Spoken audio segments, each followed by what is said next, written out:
Bonjour à tous, dans ce nouveau chapitre du cours sur les notions de base de l'Active Directory, nous allons parler des relations d'approbation.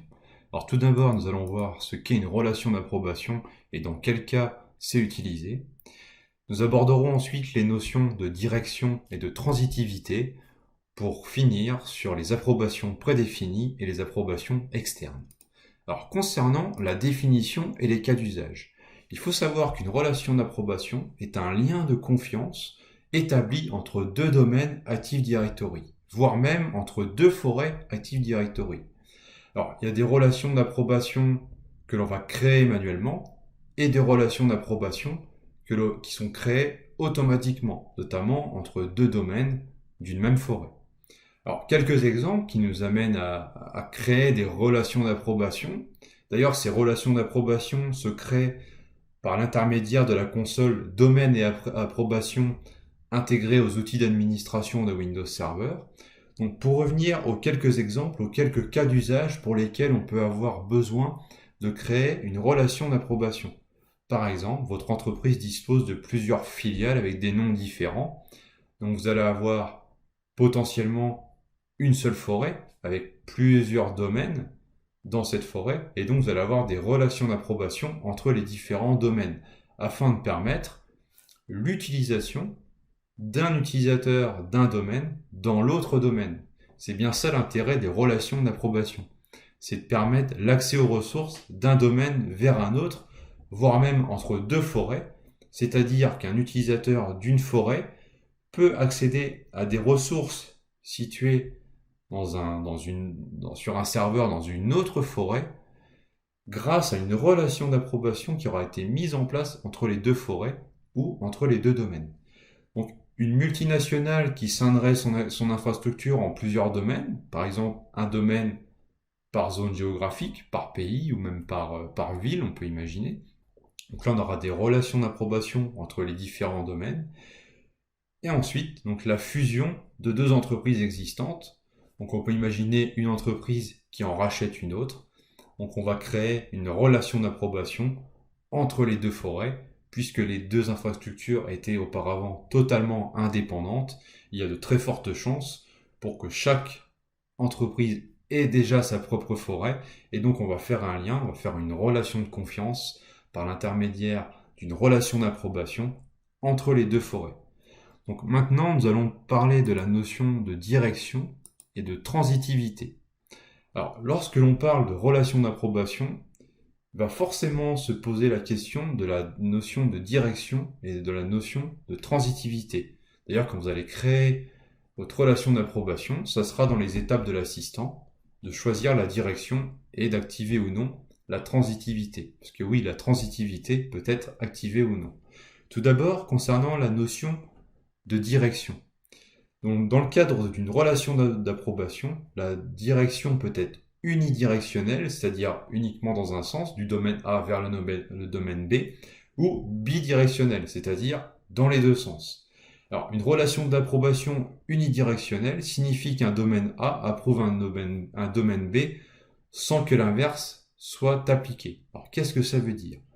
De ce fait, un utilisateur du domaine B pourra accéder à des ressources du domaine A, alors que l'inverse ne sera pas possible. Si vous souhaitez que ce soit possible, il faut que cette relation d'approbation soit bidirectionnelle.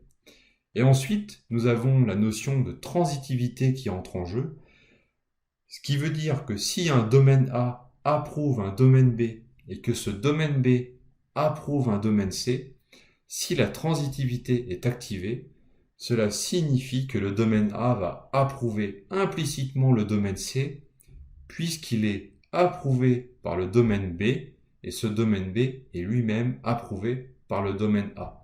C'est un peu comme une notion de récursivité, c'est-à-dire que si on approuve un domaine, mais que ce domaine en approuve un autre, eh ben on approuve automatiquement les deux domaines. Donc c'est une notion très importante, la transitivité, puisqu'elle peut permettre d'ouvrir des portes, des failles de sécurité supplémentaires, si l'on autorise un autre domaine que l'on n'avait pas forcément imaginé à la base, accéder à des ressources du domaine qui approuve le domaine B, qui est vraiment le domaine qui, à la base, on souhaite autoriser. Donc c'est vraiment une notion importante, c'est une notion de transitivité, tout comme cette notion de direction. Puisqu'une relation d'approbation unidirectionnelle peut être tout à fait adaptée si les droits à mettre en place vont seulement dans un sens.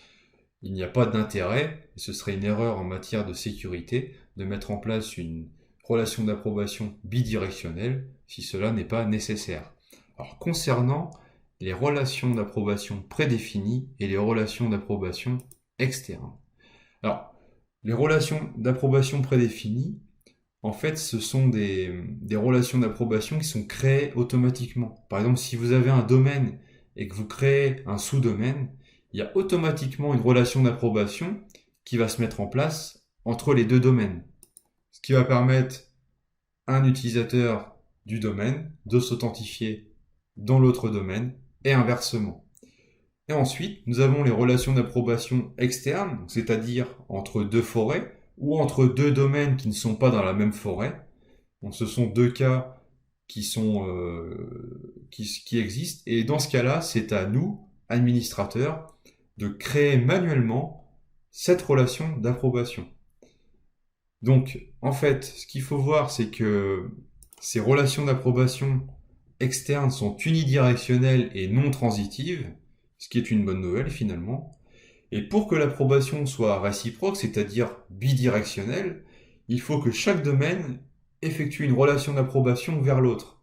C'est-à-dire que vous allez créer une relation d'approbation du domaine A vers le domaine B, et sur le domaine B, vous allez créer une relation d'approbation vers le domaine A pour faire le chemin retour, on va dire.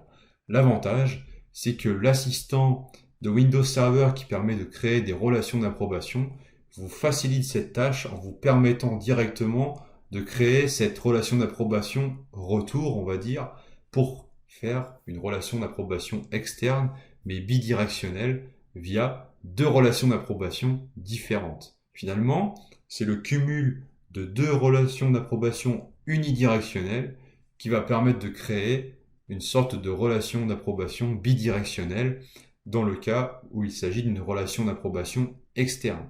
Donc il faut bien avoir conscience également que lorsque vous faites une relation d'approbation externe, vous ouvrez la porte à des utilisateurs d'un autre domaine à venir accéder à des ressources au sein de votre domaine, au sein de votre entreprise.